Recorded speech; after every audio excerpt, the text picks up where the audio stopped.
Vous êtes de plus en plus à vous abonner à notre chaîne YouTube, c'est un truc de fou, merci à tous. Et pour ça on a décidé de vous faire gagner 2 places gratuitement pour la WWE à Aix-en-Provence en mai 2019. Mais je vous en reparlerai dans une prochaine vidéo. Il y a 2 semaines, je vous avais fait le premier épisode des pires blessures de la WWE et il vous avait énormément plu. Je vous avais même demandé ceci. Vous avez d'autres propositions de blessures que j'ai oubliées par exemple? N'hésitez pas à me les dire en commentaire.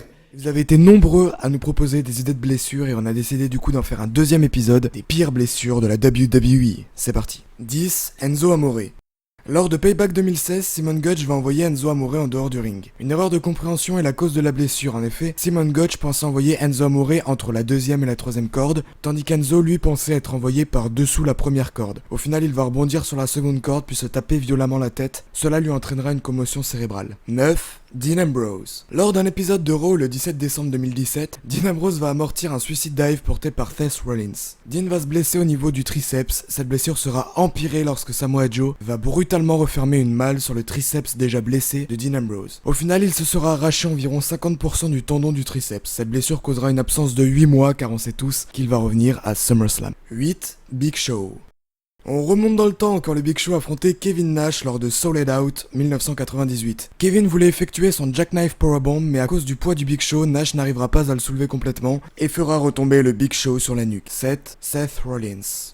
Je n'ai pas réellement besoin de bien détailler cette blessure car beaucoup de gens la connaissent. Lors d'un live event en novembre 2015, Seth Rollins va affronter Kane. L'architecte va tenter une manœuvre depuis la troisième corde afin de pouvoir porter à Kane un powerbomb, mais dans sa chute, Seth Rollins va mal se réceptionner et va ainsi souffrir d'une déchirure des ligaments croisés antérieurs, collatéral tibial et du ménisque. Cette blessure va causer une absence de Seth Rollins pendant plusieurs mois. 6. Buff Bagwell. Le 22 avril 1998, lors d'une édition de Thunder, Bagwell se blesse aux vertèbres après un diving bulldog porté par Rick Steiner. Notons que l'accident a eu lieu à la WCW, mais je voulais quand même le mettre dans le classement parce que Buff Bagwell a travaillé pour la WWE par la suite, donc voilà. 5. Mick Foley partie 1. Vous vous êtes jamais demandé pourquoi il manquait un bout d'oreille à Mick Foley? C'est tout simplement parce qu'il affrontait Vader lors d'un live event à Munich, en Allemagne, le 16 mars 1994. Mick Foley va être envoyé dans les cordes et s'y coincera la tête. Après plusieurs secondes à être pendu, Foley arrivera grâce à l'aide de l'arbitre à se détacher de l'étreinte des cordes. Cependant, cette action va lui arracher l'oreille et ainsi lui laisser les séquelles que l'on peut encore voir aujourd'hui. 4.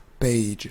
Décembre 2017 est vraiment le mois des blessures. 2 semaines après la blessure de Dean Ambrose, c'est au tour de Paige de se blesser. Durant le match, Sasha Banks va envoyer un violent coup de pied au niveau des épaules de Paige et elle sera alors victime d'une grave blessure à la nuque, causant la fin de sa carrière. Du coup, actuellement, vous le savez probablement, elle est embauchée en tant que General Manager de SmackDown et on espère que ça va durer pour elle. 3. Mick Foley partie 2. Lors de Hell in a Cell 1998, Mick Foley va affronter The Undertaker